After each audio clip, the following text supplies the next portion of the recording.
Welcome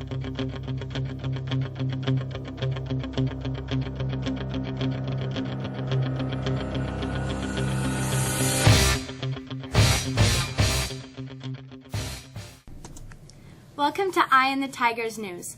I'm Jolie Pilo. Thanks for joining us today for our first newscast of the new school year. Here's the news we've been following for you.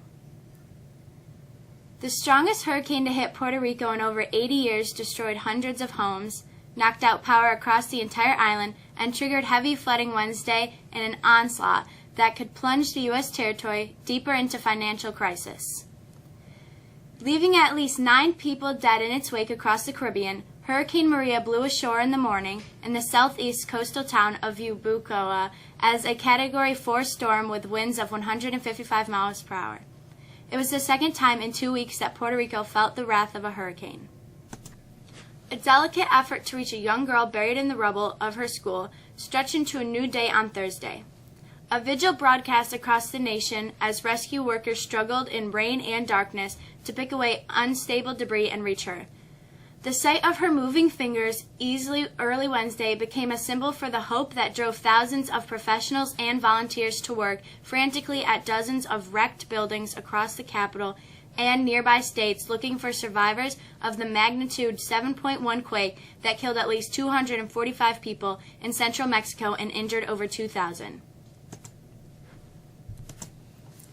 I have decided, President Donald Trump declared Wednesday, announcing he'd reached a verdict on the Iran nuclear deal's future even as top U.S. and Iranian officials headed into their highest-level talks of his presidency. Iran's leader, meanwhile, lashed out at ignorant, absurd, and hateful rhetoric in response to Trump's blistering attack at the UN. The jabbing between Trump and Iran's President Hassan Rouhani set the stage for a contentious meeting of the nuclear accords parties. Trump has sent strong signals that he could walk away from the 7-nation agreement, which would potentially lead to new U.S. sanctions on Iran and its international trading partners.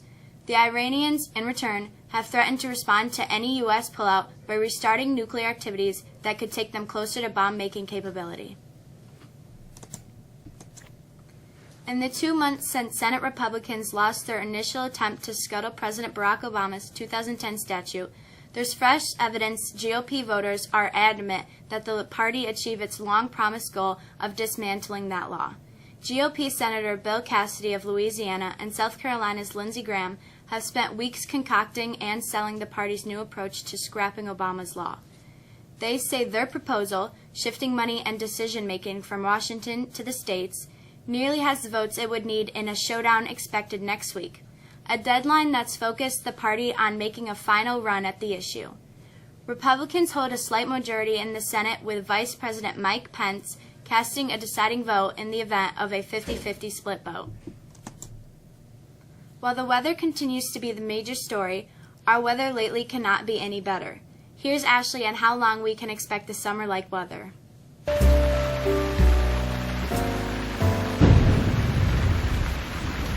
After another foggy start to the day, the sun appeared and quickly moved our temperatures into the low 80s. Remember now that the normal high for this time of the year is in the low 70s. We should expect the same bright sunshine for the next few days as high pressure continues to dominate our weather. Friday, we start off with more fog before the sun takes over. Almost a carbon copy on Saturday, before temperatures actually begin to increase on Sunday and Monday. Highs on both days will approach 90. Right now, data is showing the best chance for some rain is next Tuesday night into Wednesday. The summer is sticking around for a little while longer. Hope you get a chance to get outside and enjoy it. And here's Matt with a quick look at sports. Yeah.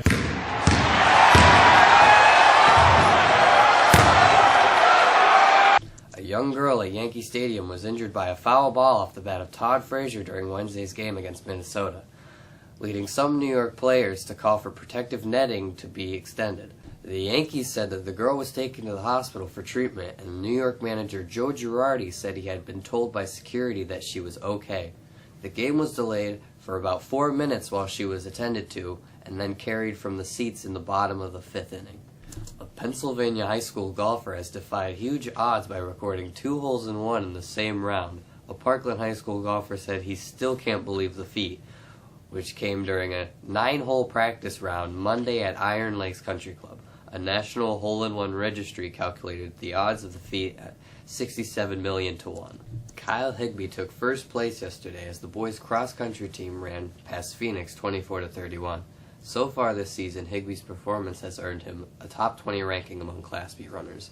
On the girls' side, Shannon Michaelis was Mexico's top finisher as the Lady Tigers fell to Phoenix 15-44. Mexico's girls' tennis team dropped a close one to Bishop Grimes yesterday 4-3, winning 3 of the 4 doubles matches. And finally, the volleyball team dropped to 2-8 after the loss of Salve yesterday. Here's what's on the upcoming calendar. The informational meeting for National Honor Society is Thursday, October 5th at 2:15 in room 103. Students should have received an invitation to apply, and if eligible, students did not. Please see Mr. Deckman in room 103 to verify eligibility. The after-school program, ASAP, will start on October 2nd. Students should report to the cafeteria for attendance.